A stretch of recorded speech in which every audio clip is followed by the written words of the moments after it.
filmie na moim kanale. Robimy dzisiaj Q&A, nie chcę przedłużać, więc zaczynamy. Weźcie sobie tylko coś dobrego do picia i puśćcie mnie w tle. Dobra, zaczniemy od takich lekkich pytań, bo były pytania na temat prania. To pewnie spowodowane tym, że był film i jak suszy się pranie w Korei, czy wiesza się na sznurku jak w Polsce. Słuchajcie, tak, wiesza się na sznurku, ma się suszarki w domu, dlatego często mamy też tak zwane werandy, gdzie możemy sobie postawić taką suszarkę i wieszamy, ja wieszam tam pranie. Także było pytanie o suszarkę sufitową i także w Korei w tych starszych, myślę, mieszkaniach są takie suszarki już na stanie. Nie wiem, czy te nowsze mają, z tego co kojarzę chyba już nie. I te suszarki normalnie są elektryczne, które zjeżdżają na dół, możemy powiesić pranie i podwieszają się do góry. Jeden minus z tego jest taki, że bardzo mało miejsca w takich suszarkach jest. Drugie to te rurki są bardzo grube, przez to ubrania się szybko ześlizgują, więc jest to bardzo kłopotliwe. Jeżeli chodzi o suszenie prania w Korei tak ogólnie, to są takie trzy właśnie zasady, myślę, raczej jak Koreańczycy wieszają pranie. Jedna bardzo taka stara, ale nadal funkcjonuje, to jeżeli jesteście w Korei, byliście w Korei, to pewnie z budynku mogliście zobaczyć takie niższe domy i na nich, na przykład na dachach, były powieszone ubrania na takich klasycznych sznurkach. To tak nadal w taki sposób w domach wieszają pranie. Myślę, że to jest super opcja, tylko jednak ma swoje minusy, bo pamiętajmy, że w lato jest tutaj wilgotność astronomiczna. Drugie to, że jak mamy na przykład dzisiaj ładną pogodę, to niestety jest misemonji, czyli zanieczyszczenie powietrza i wtedy te ubrania niestety także zostają zanieczyszczone. Druga to tak jak ja mam suszarki na pranie wywieszone na werandzie. I to jest, myślę, że jedna z takich najczęściej używanych metod suszenia. I trzecia to oczywiście w nowszych, myślę, mieszkaniach, gdzie młodzi ludzie mieszkają, inwestują w suszarki bębnowe. Tutaj też pytanie było od tej samej osoby, czy w Korei istnieje wizyta księdza kolenda tak jak w Polsce. Nie, w ogóle nie kojarzę, żeby była. Wiem, że jest procent katolików w Korei i to jest około 10% i nie wiem, czy oni w swoich kościołach mają kolędy, że ksiądz przychodzi do domu. Myślę, że chyba nie, ale to jest bardzo mały procent. Muszę tutaj oczywiście wspomnieć o tym, że Koreańczycy nie są katolikami. Największy procent, czyli około 60%, to są ateiści, czyli osoby niewierzące. Dopiero później jakieś 40-45% to są chrześcijanie, w większości prawosławni, a 10% to są katolicy. Większość osób jest niewierząca i wszystkie te krzyże, które możecie zobaczyć na mieście, to uważajcie, ponieważ niektóre z tych kościołów mogą być po prostu sektami i raczej nie chcielibyście trafić do takiej sekty, a niestety były takie przypadki. Kolejne pytanie, czy w kuchni jako produkty używane są tylko rodzime produkty, czyli ze swojego kraju, czy też chińskie bądź japońskie, które najczęściej i które Koreańczycy uwielbiają używać w kuchni. I to pytanie jest bardzo rozległe, ale myślę, że mogę tak pokrótce powiedzieć o tym, że ogólnie kuchnia chińska, koreańska i japońska, one się przenikają. Tak jak wiecie, w każdym z tych krajów używa się na przykład sosu sojowego. On się troszkę różni intensywnością, metodami wyrabiania, ale ogólnie w każdym z tych krajów jest jeden z podstawowych składników, czyli sos sojowy. Druga rzecz to na przykład wszystkie kiszonki. W Chinach znajdziecie kiszonki, w Japonii znajdziecie kiszonki, no i w Korei oczywiście tak zwane kimchi. Jest naprawdę tego wszystkiego dużo i te kuchnie naprawdę się przewijają, więc ciężko określić, który z tych składników był typowo koreański, który był typowo chiński, a który typowo japoński. Byśmy musieli wejść trochę w historię i wtedy poszukać tak naprawdę znaczenia i powiedzieć, co do kogo należało, ale to też jest bardzo trudne, bo jak widzicie, na przykład Koreańczycy z Chińczykami się do tej pory wykłócają, kto pierwszy miał w swojej kuchni kiszonki i do kogo to należy tak naprawdę. Była kłótnia ogromna o kimchi. Więc to jest bardzo grzeski temat i żeby sobie nie narobić kłopotów, to lepiej nie rozmawiajcie na ten temat z Koreańczykami, bo Koreańczycy także są ze swojej kuchni bardzo dumni. Pewnie większość Koreańczyków, jakbyście się zapytali, jaką kuchnię uwielbiają, to większość powiedziałaby, że oczywiście koreańską. Ale jedną z takich ciekawostek to na przykład Koreańczycy bardzo lubią japońską kuchnię i można to zobaczyć na koreańskich ulicach. Tam, gdzie jest dużo restauracji, to bardzo dużo ostatnio otwiera się restauracji z kuchnią japońską. Bardzo lubią, jeżdżą często do Japonii i tam właśnie też kosztują japońskiego jedzenia. Jeszcze z takich ciekawostek to oczywiście bardzo popularne danie jajangmyeon, często jedzone w trakcie pierwszego dnia po przeprowadzce. To jest danie kuchni chińskiej, więc ono przyszło do Korei i zostało zaadaptowane, trochę przekształcone na smaki koreańskie, więc te kuchnie bardzo mocno się między sobą przewijają, ale myślę, że to jest to też podobne jak w Polsce na przykład mamy gołąbki, to na przykład podobne gołąbki do gołąbków możecie znaleźć w tureckiej kuchni.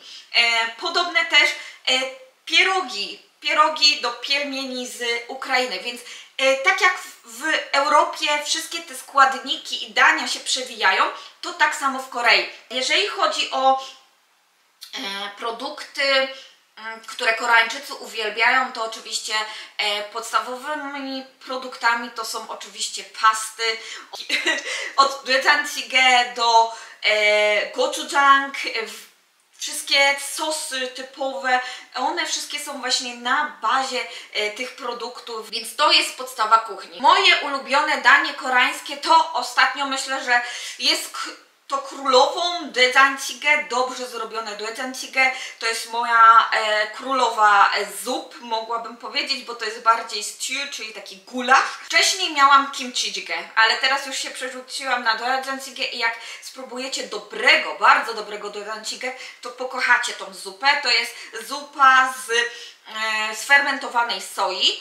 I mam w planie zrobić dla Was przepis na tą zupę, jest naprawdę przepyszna.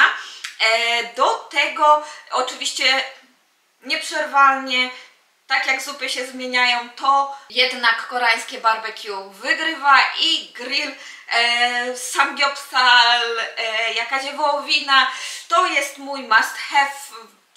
W każdym miesiącu trzeba chociaż raz zjeść koreańskiego grilla. A Eliasz i mąż co lubią z polskich dań?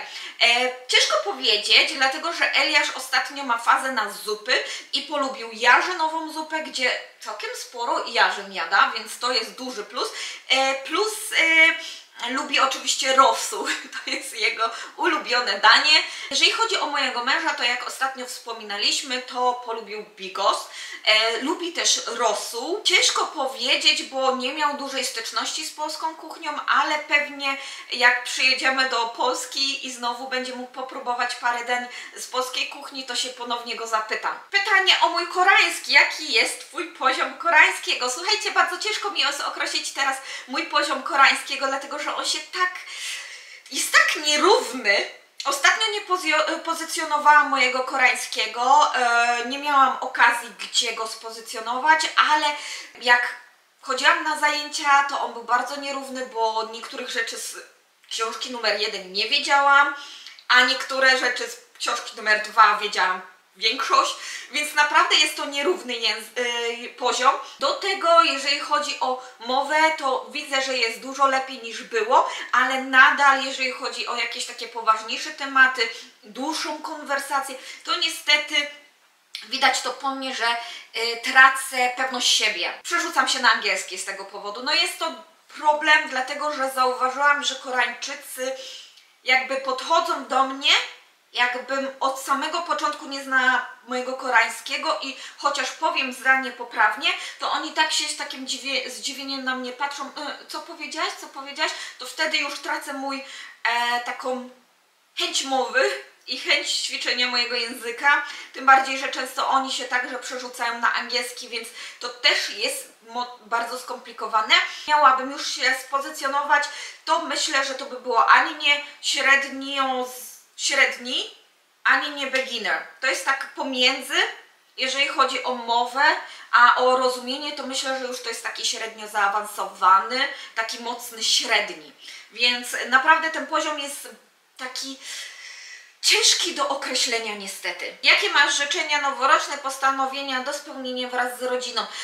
Wiecie co, nie mam ogólnie, tak jak mówiłam Wam w poprzednich filmach, raczej nie planuję na nowy rok, a bardziej skupiam się na tym, co się właśnie w tym momencie wydarza, albo co już jest takie stuprocentowo pewne, to stuprocentowo pewnie pojedziemy w tym roku także do Polski, na co się bardzo cieszymy i to jest plan, który powoli realizujemy. Jeszcze co prawda biletów do Polski nie mamy kupionych, ale już myślę, że na dniach powinniśmy zacząć o tym myśleć. Na pewno będę realizowała dalej oprowadzanie po busa.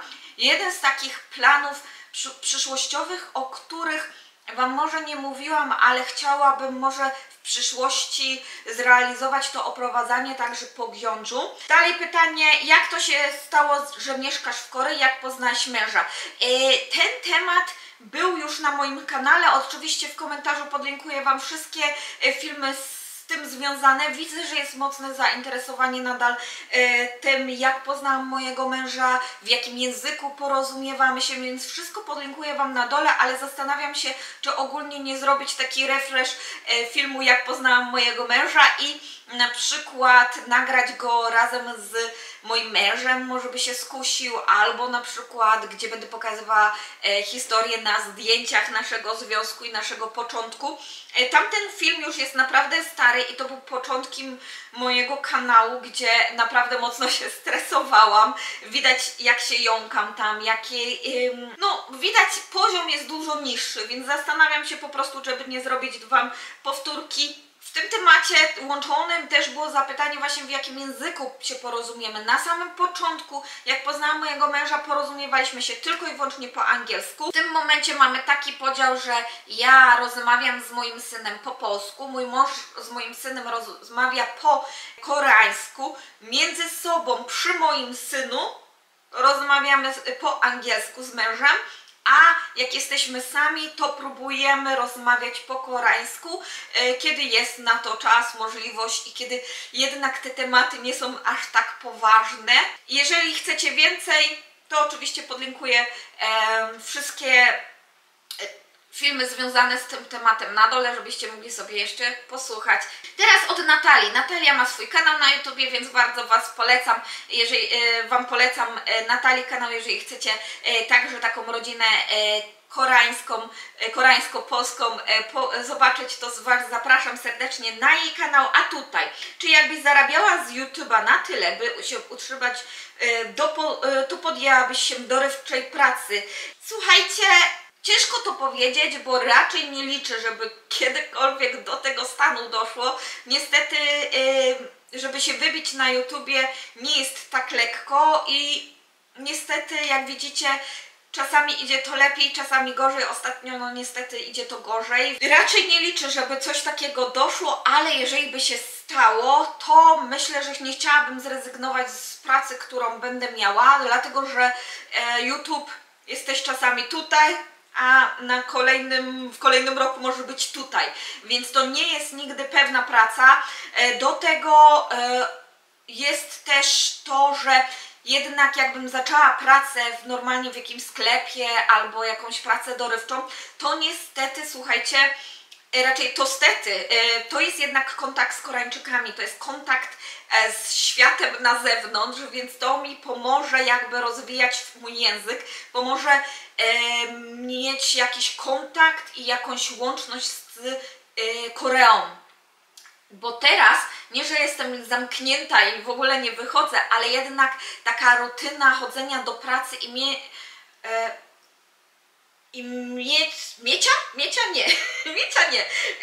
mienia kontaktu codziennego z Koreańczykami pomogłoby mi ich bardziej zrozumieć, bardziej wejść w społeczność koreańską, dzięki czemu czułabym się też tutaj lepiej. Jakiej współpracy byś się podjęła, a jakiej nie?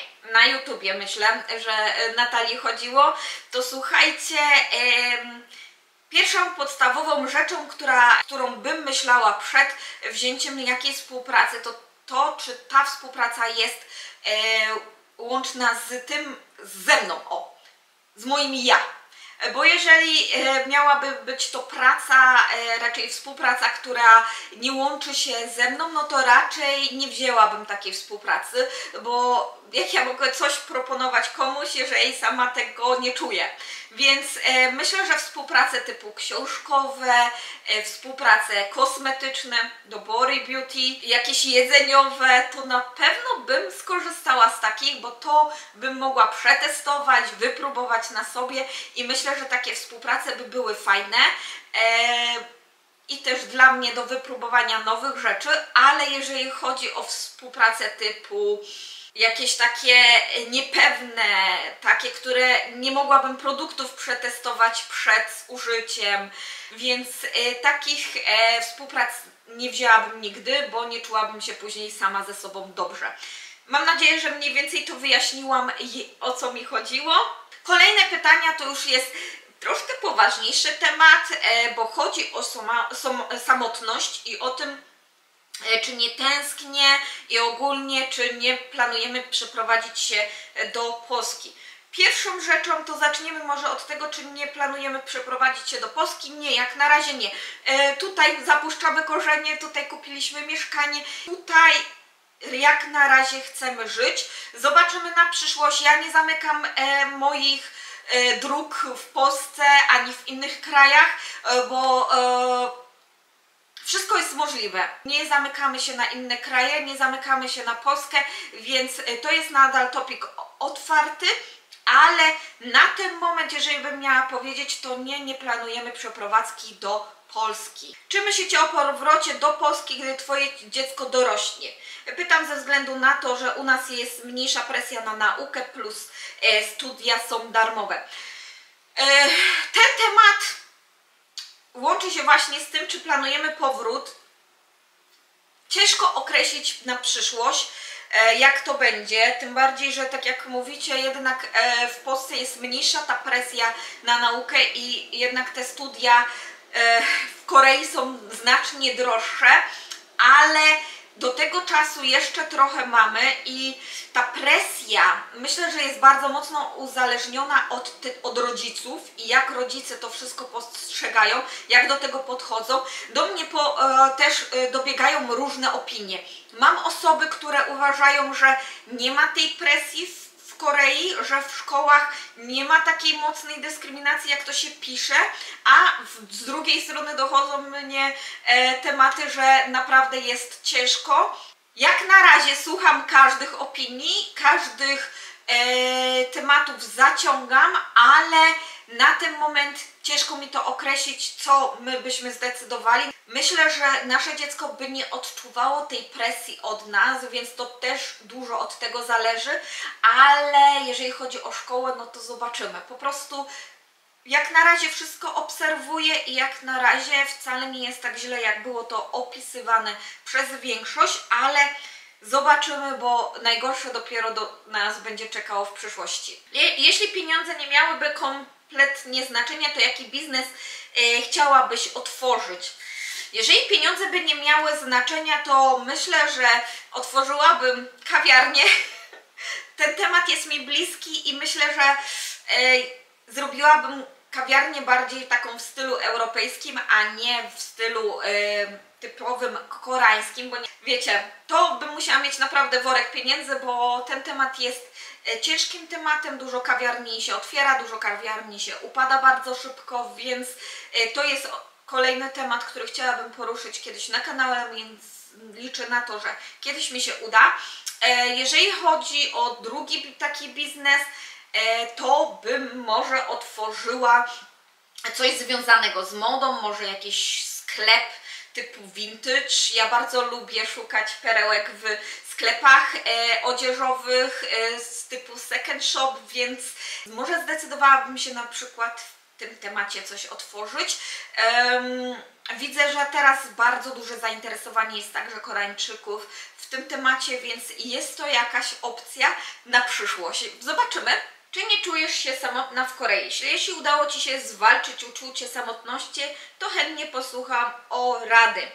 Myślę, że jest duży progres w tym temacie od początków, jak przeprowadziłam się do Korei, bo uważam, że w tamtym czasie to był mój najgorszy okres w życiu, który przeszłam. Właśnie ten moment przeprowadzki, te pierwsze kroki w Korei to był najgorszy mój czas, jaki kiedykolwiek, myślę, przeżyłam, więc jest to ciężki temat do teraz, ale to też jest ciężki temat, dlatego że ja ogólnie całość od urodzenia mojego syna miałam bardzo ciężkie, przechodziłam bardzo ciężkie etapy. Może kiedyś Wam o tym opowiem, ale to nie jest ten moment, więc przechodziłam bardzo ciężkie etapy właśnie od urodzenia mojego syna poprzez przeprowadzkę tutaj do Korei i tak do 6 miesiąca od przeprowadzki. Tu było mi bardzo ciężko. Później zaczęłam jakby poziom akceptacji, nie do końca akceptacji, ale takich przyzwyczajenia się do nowego życia. I teraz moim zdaniem, że to jest pierwszy chyba rok, kiedy w końcu czuję się jakoś tak dobrze, że nie czuję takiej mocnej tęsknoty za tym, co było, więc zaczęłam się do tego przyzwyczajać, że ta samotność już nie jest taka silna, przytłaczająca, dzięki czemu mogę już oddychać pełnią piersi. Jeżeli chodzi o rady, to myślę, że na szybko mogłabym powiedzieć 3 rady, które są w mniejszym lub większym stopniu proste do wykonania. Pierwsza to jest czas. Po prostu poddać się czasowi i po czasie dopiero zdecydować, czy to jest to, czego chcecie, czy to, czego nie chcecie. Jest dużo osób, które po czasie zdecydowało, że chce mieszkać dłużej za granicą, chce mieszkać dłużej w Korei, ale jest też dużo osób, które zdecydowało po czasie, że Korea nie jest krajem, w którym chcą mieszkać. I myślę, że to tyczy się każdego kraju, gdzie dana osoba się przeprowadza i to się tyczy też każdej osoby, jego podejścia do tego i o tym, jaki ma charakter i czy jest zdolny do akceptacji, adaptacji do nowego miejsca. Niektórzy nie potrafią tego, dlatego decydują się jednak wrócić do swojego kraju i to jest dobrze, bo to nie jest droga dla każdego. I czas pomógł mi zrozumieć, że mogę w Korei znaleźć swoje miejsce, że mogę tutaj zamieszkać, że mogę tutaj żyć. Drugą rzeczą to myślę, że najważniejsza rzecz to jest po prostu hobby. Bez tego, jeżeli nie znajdziecie sobie hobby w nowym miejscu, jeżeli nie zainteresujecie się jakimś tematem w nowym miejscu, to będzie Wam ciężko. Ja żałuję, że na początku, jak zaczęłam mieszkać w Korei, nie znalazłam sobie hobby jak teraz. Bo nie wiem, czy wiecie, ja nie zaczęłam nagrywać od samego początku, jak tylko się przeprowadziłam do Korei. Zaczęłam robić jakieś tam filmiki, lepsze lub gorsze w Mokpo, nigdy nie zostały one wypuszczone i dopiero w Sejong zaczęłam tak na poważnie wypuszczać co tydzień filmy na YouTubie, ale dzięki właśnie temu, że poświęciłam się YouTube'owi, poświęciłam się montowaniu filmów, teraz zauważam to, że bardzo mi pomogło tutaj z rozwinięciem się troszkę i akceptacją tego, że już jestem w nowym miejscu i muszę się przystosować do tego nowego miejsca.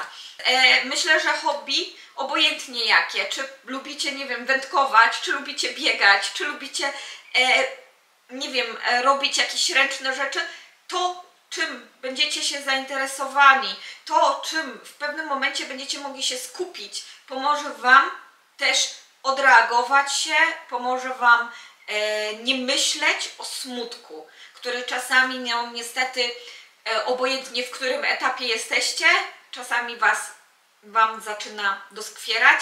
No, do tego trzeba się po prostu przygotować, że w pewnym momencie są dni, kiedy po prostu musicie usiąść i sobie popłakać. I to jest normalne. Do tego przygotować, wtedy po prostu kupić sobie lody, włączyć dobry serial, usiąść i płakać. I to jest dobrze. To jest dobrze. I jak się wypłaczecie, to wtedy wchodzicie z nową siłą, z nową energią. Trzecia rzecz to myślę, że koleżanka, znajdźcie kogoś, z kim macie dobry kontakt, z kim możecie porozmawiać.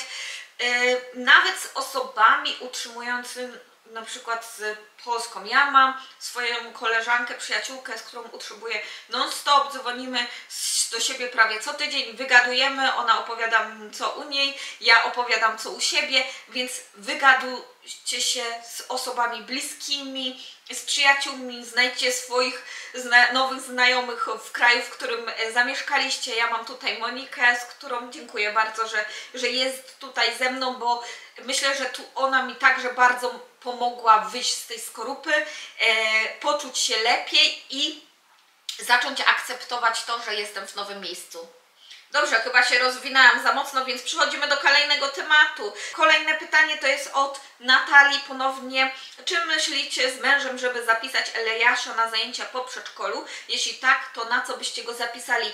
Tak, ostatnio myśleliśmy i mamy już takie wyklarowane cztery rzeczy, które chcielibyśmy wprowadzić, więc mamy wybrane takie 3 sportowe, tak, 3 sportowe i jedną taką bardziej manualną, manualne zajęcia, które myślę Eliaszowi by się spodobały. To mamy tak, taekwondo, mamy piłkę nożną i mamy pływanie. Pływanie to jest rzecz, którą ja bym forsowała, w sensie takim, że to ja to wymyśliłam, przyznaję się bez bicia, ale jest to rzecz, którą myślę, że Eliasz powinien znać, tym bardziej, że mieszkamy nad morzem i jeżdżąc do Polski, Eliasz także przebywa nad morzem. To jest dla jego bezpieczeństwa i to będą zajęcia w stylu weekendowym razem ze mną i moim mężem. Taki dzień na basenie,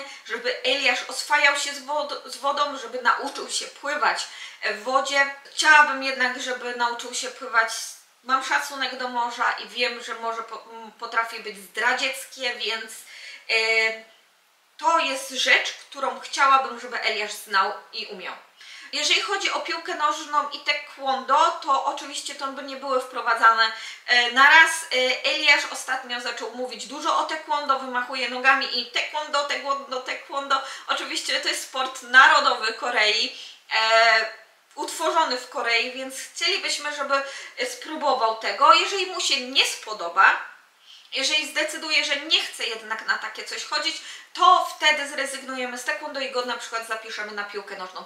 Z tej bardziej naukowej, manualnej za to mamy coś w stylu układania klocków Lego. Zajęcia, gdzie będzie mógł się manualnie trochę wyrobić, dlatego że bardzo lubi klocki Lego, lubi wymyślać, więc jakieś takie zajęcia już bardziej techniczne, gdzie będzie mógł, nie wiem, tworzyć swoje roboty, które się ruszają, albo to, w zależności co mu się bardziej spodoba, nie wszystko naraz.